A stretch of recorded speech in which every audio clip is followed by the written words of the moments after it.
Saudara-saudara terkasih, selamat pagi.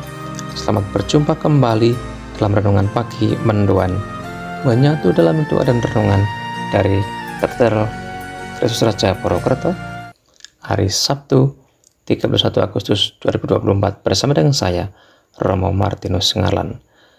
Saudara terkasih, bagaimanakah kabarnya hari ini? Lor Gunung Slamet, Kidul Kali Serayu, muga para sedulur selamat lan rahayu.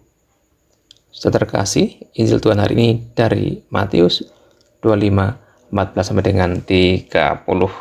Dalam nama Bapa dan Putra dan Roh Kudus, amin. Tuhan bersamamu dan bersama rohmu. Inilah Injil suci menurut Matius, dimuliakanlah Tuhan. Pada suatu hari Yesus mengemukakan perumpamaan berikut kepada murid-muridnya. Hal kerajaan surga itu seperti seorang yang mau bepergian ke luar negeri, yang memanggil hamba-hambanya dan mempercayakan hartanya kepada mereka.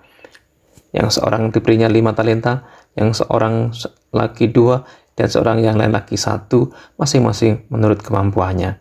Lalu ia berangkat. Segera pergilah hamba yang menerima 5 talenta itu, yang menjalankan uang itu dan memperoleh laba 5 talenta. Hamba yang menerima 2 talenta pun berbuat demikian, dan mendapat laba 2 talenta.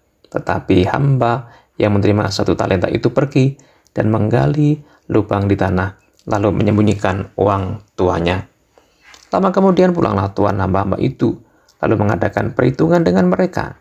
Hamba yang menerima 5 talenta datang dan membawa laba 5 talenta. Ia berkata, "Tuan, 5 talenta Tuhan percayakan kepadaku. Lihat, aku telah memperoleh laba 5 talenta." Maka kata tuannya kepadanya, "Baik sekali perbuatanmu itu, hamba yang baik dan setia. Engkau telah setia dalam perkara kecil, aku akan memberikan kepadamu tanggung jawab dalam perkara yang besar.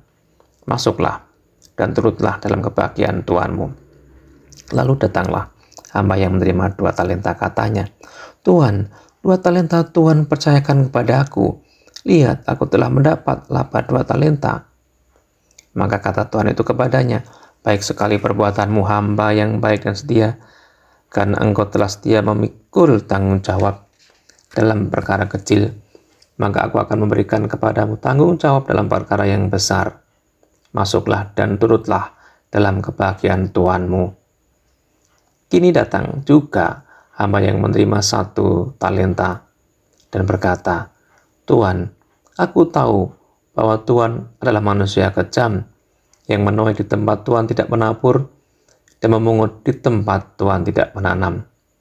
Karena itu aku takut dan pergi menyembunyikan talenta Tuhan di dalam tanah. Ini terimalah milik Tuhan." Maka tuannya menjawab, "Hai engkau, hamba yang jahat dan malas. Engkau tahu bahwa aku menuai di tempat aku tidak menabur dan memungut di tempat aku tidak menanam.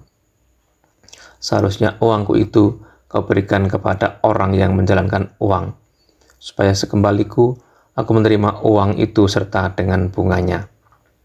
Sebab itu ambillah talenta itu daripadanya dan berikanlah kepada orang yang mempunyai 10 talenta itu.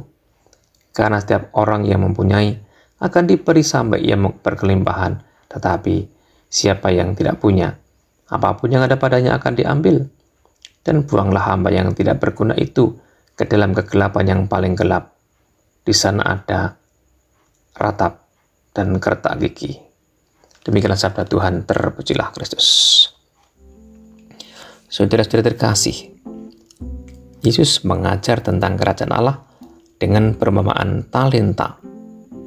Orang diberi tanggung jawab untuk mengelola 5 talenta, 2 talenta, dan 1 talenta. Ada yang mengelola talenta itu dengan baik dan berhasil berkembang. Namun ada satu yang menyimpan talenta itu dan mandek, tidak menghasilkan buah apapun. Saudara-saudari terkasih, kita diberi tanggung jawab oleh Tuhan, entah dengan akal, bakat, jabatan, maupun harta kekayaan kita. Semua Tuhan berikan agar kita kelola, kita laksanakan tanggung jawab kita itu dengan baik dan benar, sehingga bisa berbuah dan berguna untuk banyak orang. Saudara-saudari terkasih, sebagai murid-murid Tuhan, kita mestinya bertindak, melaksanakan tanggung jawab yang Tuhan berikan kepada kita dengan baik, agar apa yang kita terima itu sungguh-sungguh berkembang, dan akhirnya menjadi sarana kita memuliakan Allah dan berguna bagi sesama kita. Harta yang kita punya tidak hanya untuk kita sendiri, tetapi jauh dari itu untuk kemuliaan Allah dan berguna bagi sesama kita yang membutuhkan. Tuhan memberkati usaha kita. Allah yang penuh kasih, terima kasih atas kepercayaan yang diberikan kepada kami masing-masing untuk mengelola rahmat dari-Mu, talenta, kekayaan, harta, pikiran, kedudukan, dan kemampuan yang lain yang kami miliki masing-masing. Berkati Tuhan agar kami dapat mengelola itu semua, mengembangkannya, sehingga berguna bagi kami untuk memuliakan Engkau dan melayani sesama kami. Berkati kami dan pekerjaan hari ini, agar selaras dengan kehendak-Mu, demi Kristus Tuhan dan pengantara kami. Amin. Tuhan bersamamu dan bersama rohmu. Semoga saudara sekalian dan pekerjaan hari ini diberkati oleh Allah yang Maha Kuasa, Bapa dan Putra dan Roh Kudus. Amin. Saudara sekalian, selamat beraktivitas dan memberkati. Salam penuhan.